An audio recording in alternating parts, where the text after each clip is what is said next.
Hello बच्चों, तो कैसे हो आप सब। आज हम आपकी क्लास 10th का न्यू चैप्टर स्टार्ट करेंगे। जॉर्ज पंचम की नाक, यह आपकी कृतिका बुक का चैप्टर है।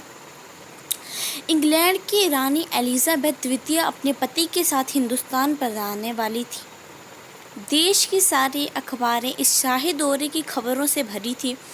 इस दौरे के लिए छोटी से छोटी बात पर भी सबकी निगाहें टिकी हुई थी। रानी का दर्जा परेशान था कि हिंदुस्तान, पाकिस्तान और नेपाल के दौरे पर रानी कब क्या पहनेगी। उनका सेक्रेटरी और जासूस भी उनसे पहले ही दौरा करने वाले थे। फोटोग्राफरों की फौज तैयार हो रही थी। रानी की जन्मपत्री और प्रिंस फिलिप के कारनामों के अतिरिक्त अखबारों में उनके नौकरों, बावर्चियों, खानसामों, अंगरक्षकों और कुत्तों की तस्वीरें छापी गई थी। दिल्ली में शाही सवारी के आगमन से धूम मची हुई थी। वहाँ की सदा धूल मिट्टी से भरी रहने वाली सड़कें साफ हो गई थीं। इमारतों को सजाया गया, संवारा गया। तो जैसे कि बताया है कि जो इंग्लैंड की रानी एलिजाबेथ है, वो अपने पति के साथ हिंदुस्तान पर आने वाली थी। तो वहाँ पर जो है दिल्ली में सभी तैयारियां हो रही थी उनके आने की। ठीक है, अखबारों में बताया जा रहा था कि जैसे एलिजाबेथ आ रही हैं। ठीक है, और जैसे जहाँ पे धूल मिट्टी पड़ी रहती थी वहाँ पे भी सफाई हो गई। ठीक है, इमारतों को सजाया गया। ठीक है, संवारा गया जैसे। और जिस जगह में उन्होंने आना था, जैसे उन्होंने फूल वगैरह से सजा दिया होगा। ठीक है, एक बहुत बड़ी मुश्किल सामने आ गई थी।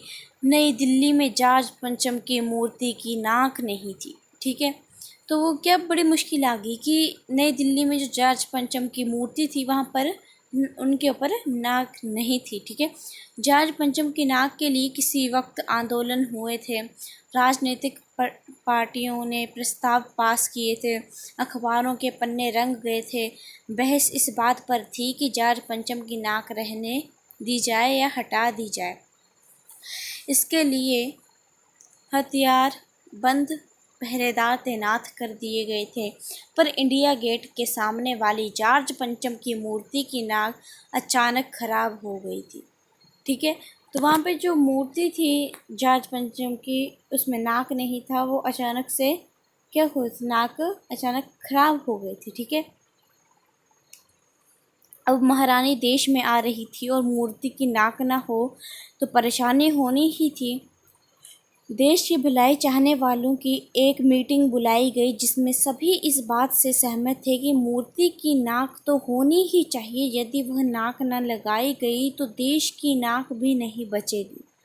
उच्च स्तर पर सलाह मशवरे से तय किया गया कि किसी मूर्तिकार से मूर्ति की नाक लगवा दी जाए। मूर्तिकार ने कहा कि नाक तो लग जाएगी, पर उसे पता होना चाहिए कि वह मूर्ति कहाँ बनी थी, कब बनी थी और इसके लिए पत्थर कहाँ से लाया गया था। पुरातत्व विभाग की फाइलों से भी कुछ पता नहीं चला। मूर्तिकार ने सुझाव दिया कि वह देश के हर पहाड़ पर जाएगा और वैसा ही पत्थर ढूंढ कर लाएगा जैसा मूर्ति में लगा था।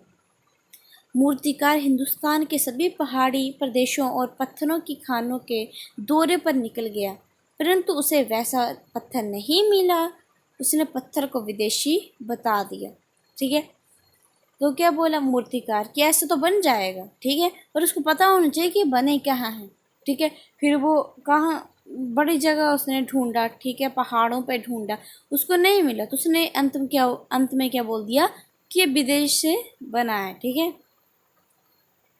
मूर्तिकार ने सुझाव दिया कि देश में नेताओं की अनेक मूर्तियां लगी हैं। यदि उनमें से किसी एक की नाक लाट की मूर्ति पर लाड होना था, ठीक है, पर लगा दी जाए तो ठीक रहेगा। सभापति ने सभा में उपस्थित सभी लोगों की सहमति से ऐसा करने की आज्ञा दे दी। जॉर्ज पंचम की नाक का माप उसके पास था।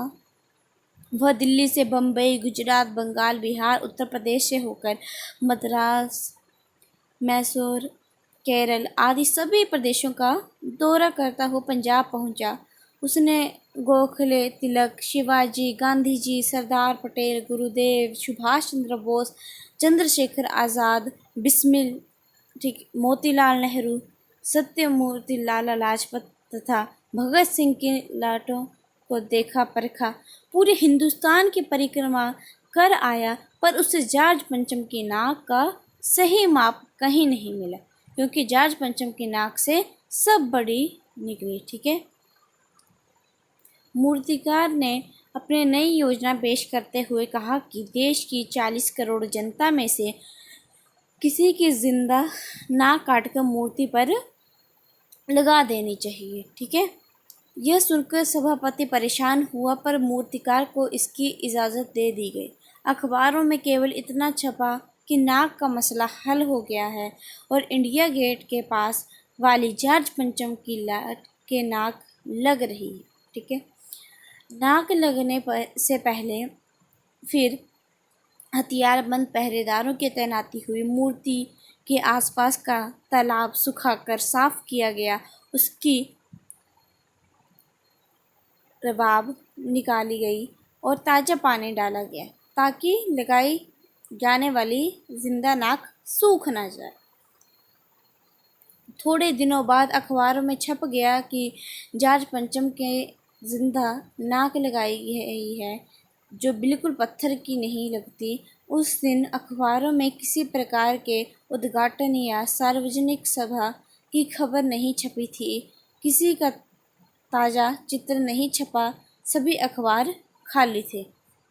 तो इस चैप्टर में क्या बताया है आपको कि उन्होंने जिसे जिंदा नाक लगा दी है, ये सभी लोगों के जिसे अखबारों में उन्होंने पढ़ लिया था, क्योंकि अखबारों में आपको पता है हर न्यूज़ आ जाती है। ठीक है। तो उसमें डाल दिया था, तो अखबारों में किसी प्रकार के उद्घाटन या सार्वजनिक सभा की खबर नहीं छपी थी, किसी का ताज़ा चित्र नहीं छपा, तो सभी अखबार खाली थे। ठीक है।